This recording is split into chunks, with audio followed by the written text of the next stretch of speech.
आतंक का पोषित मुल्क अब अपनी ही उपजाई अफीम में बर्बाद हो रहा है। अफीम यानी लत, और लत वो भी आतंक की, देश को जहन्नुम बनाकर छोड़ती है। Syria, Iraq, Nigeria, Somalia, Yemen, Libya और इस फहरिस्त में पाकिस्तान भी है। और हम बात भी पाकिस्तान की ही करेंगे। और पाकिस्तान क्रिकेट बोर्ड के बाद अब चर्चे में है पाकिस्तान का अशांत प्रांत बलूचिस्तान। पाकिस्तान में बलूच विद्रोहियों ने 400 यात्रियों से भरी जाफर एक्सप्रेस को हाईजैक कर लिया है। किसी न किसी माध्यम से यह खबर आप तक पहुंच गई होगी और सभी लोगों को अपने कब्जे में कर लिया है। पूरी फिल्मी स्टाइल में पाकिस्तान के लिए दुख की बात यह है कि इस ट्रेन में पाकिस्तानी आर्मी के 100 जवान, पाकिस्तान की खुफिया एजेंसी ISI के कई अधिकारी मौजूद थे। इनमें से कुछ जवानों को विद्रोहियों ने मार गिराया है। आतंकी न कहकर विद्रोहियों का इस्तेमाल मैंने क्यों किया, पूरी वीडियो देखेंगे तो आप समझ जाएंगे। बताया जा रहा है कि इसमें क्वेटा से आर्मी के अफसर बैठे हुए थे।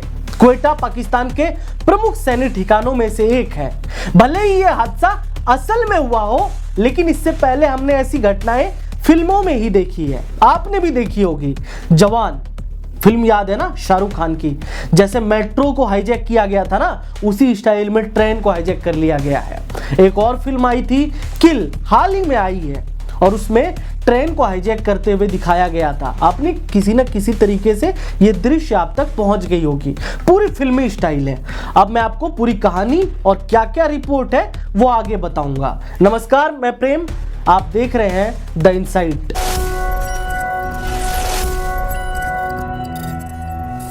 रिपोर्ट के मुताबिक बलूच लिबरेशन आर्मी ने बोलान के माशफाक में गुडालार और पीरू कुनरी के बीच इस हमले को अंजाम दिया है।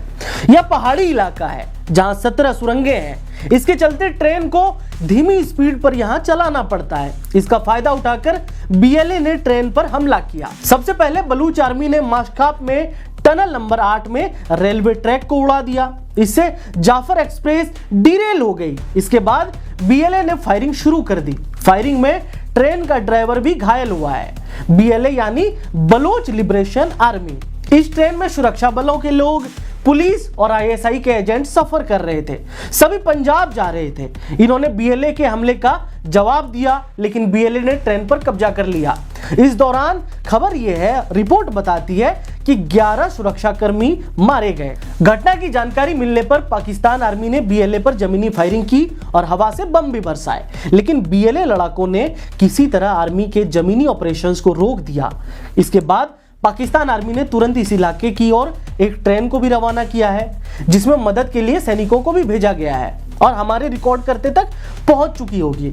इस पर पाकिस्तान से मंत्री मोहसिन नकवी का बयान आया है। मोहसिन नकवी ने कहा कि जानवरों से कोई समझौता नहीं करेंगे जिन्होंने बेकसूर यात्रियों पर गोलीबारी की है।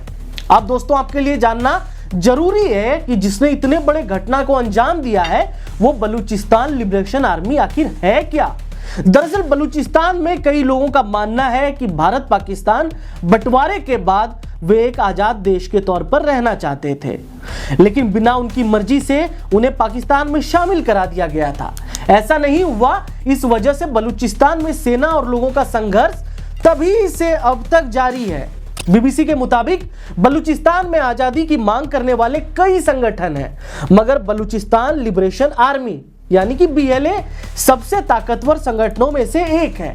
यह संगठन 70 के दशक में अस्तित्व में आया, लेकिन 21वीं सदी में इसका प्रभाव और ज्यादा बढ़ा। ज्यादा से ज्यादा लोग इसके साथ जुड़े और बलूचिस्तान में जिस तरीके से उन युवाओं को, जिन युवाओं को प्रताड़ित किया गया पाकिस्तान के द्वारा परेशान किया गया, वो युवा इसके साथ जुड़ते गए तो इनका संख्या बड़ा हो गया। इसी का आउटकम ये है। BLA बलूचिस्तान को पाकिस्तानी सरकार और चीन से मुक्ति दिलाना चाहता है। उनका मानना है कि बलूचिस्तान के संसाधनों पर उनका हक है।